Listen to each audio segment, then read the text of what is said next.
typified by sort of two main hillsides. So we're actually going to walk along the northern side here. A big central long saddle that runs up into that tree line up the top there. And we have this beautiful gradual steep northern hill, and to the other side is a southern vale. Two creek lines that run down at the base of this vineyard. So this vineyard disappears down into the Wombat Creek, and the southern side disappears down to Hoddles Creek. So we're really right at the top of the Upper Yarra here. We talk about the Yarra being sort of semi-continental, especially on the valley floor. You're only 150 k's from the ocean, but we do get more continental influence. But up here we're so high, we get those southern breezes. So there's days that I come up here during summer where it's easily 4 or 5 degrees cooler than the base of the valley floor, and you get that lovely influence from the ocean. Importantly, here is surrounded by temperate rainforests on all sides. So all of this rainforest here is full of tree ferns and every animal you can possibly imagine. But when we came here and bought David Paxton, there were 3 guys bought this, David Paxton, Chris Laurie and David Kennan. So, their aim was to grow sparkling fruit here on this property. But there was 10 acres of cherry trees there. But they weren't the cherries that you eat, they're glaciating cherries, they're bitter cherries. So they were planted for that reason.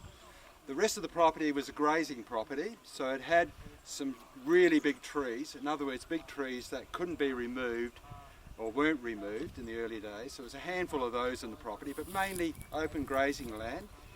That clump of trees was there, we left it there, and the clump up the back we left there. So and there was one clump on the maybe the best block of all the Chardonnay, Master Hill Chardonnay block. There was a clump there too. What do you plant? It was all about for sparkling wines, so it's going to be Pinot Noir and Chardonnay. So the whole property was planted to those 2 varieties, although at one stage there were 6 rows of Cabernet Sauvignon here. I didn't know that. They didn't last long, by the way. But the whole aim of the project was to grow sparkling fruit for Domaine Chandon, because David Paxton and also Tony Jordan worked for Brian Crozer in the Adelaide Hills, and when came, they got early word that Tony Jordan had won the job as CEO of Domaine Chandon. So that was the in to come over here and grow fruit for that project. But of course, as time went on, year 2, year 3, we took on a whole heap of new investors. There was another 20 of them. And amongst those, Yalumba took a share and Hardy's took a share, Thomas Hardy and Sons. So that's sort of getting back to how it will happen. David Paxton wanted this property, Chris Laurie wanted another one over there, and it would have been a lot easier life if we'd gone to the property down that way, by the way, another 150 acre property, but this is the one chosen, and I think it was rightly so in the end. What we've been able to achieve here over the years is so damn challenging. To get the fruit to vintage ripeness that you want, a lot of years can be very challenging. That temperate rainforest and the fact that humidity factor and high rainfall, 1400 millimetres here can be the number. 1200 was the average for a long time. Here we are ending up in drier climes, you might as well say. So it's more around 1,000 or something like that now, millimetres a year. When this door opened here, I was looking for a challenge, and I'd had a mate in McLaren Vale who'd been going to Burgundy for years, bringing home Pinot Noir wines, and I'd been tasting these. Initially, not very excited. As time went by, I just found these wines to be so intriguing, and to have the opportunity as a viticulturist to come here and plant them and grow them. My challenge, I was coming here for 3 years, and I was going back home to my own vineyard in McLaren Vale. And sort of 26 years later, somebody else knocked on my door and offered me a job, so I went back to South Australia again. But that timing was perfect because I'd had enough of it by then here. But these are 2.1 metre spacing, so these close here planted? The first 8 hectares we planted 2.1. That's what David wanted, so that's what we did.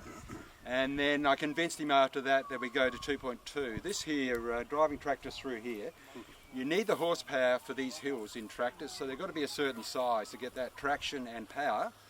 And in doing so, we just couldn't fit them in there really. So an extra 100 millimetres in everything else made a big difference. You could actually turn around and look at the implement and turn back and not have run over a vine. That's how it goes.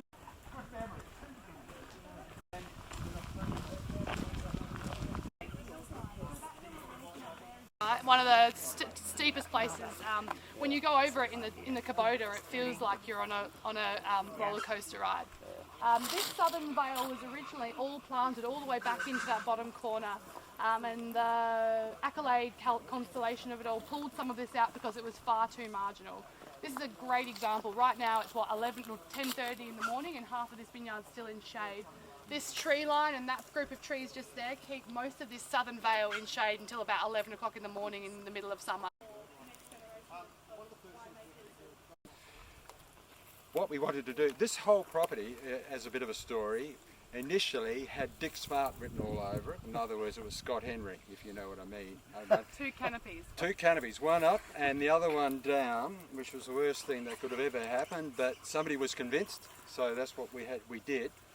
And it was a mistake, but in doing so, we found that it's an interesting, being a viticulturist, I want to have MV6 pendulous on the bottom wire and D5V12 vertical on the top wire. Yeah. He wouldn't let me do it. That would have been crazy, interplanted. And it's so burgundy, you know, blending in the field. It would have been great. But anyway, as it turned out, the MV6 proved to be very, very good here. And D5V12 went to sparkling for 20 years. And then all of a sudden, never write D5V12 off. And if you start looking at Tasmanian wines, you'll find there's some wonderful wines down there that are D5V12 with vine age. So they eventually settle down, they don't yield so big, and they get some more character. So, that was your challenge here, was yields and vigor, right? Because these soils are so beautiful. Oh yeah. The vigor here initially was just amazing. Yeah. 5 trimmings of the vineyard annually to try and keep the canopy under control.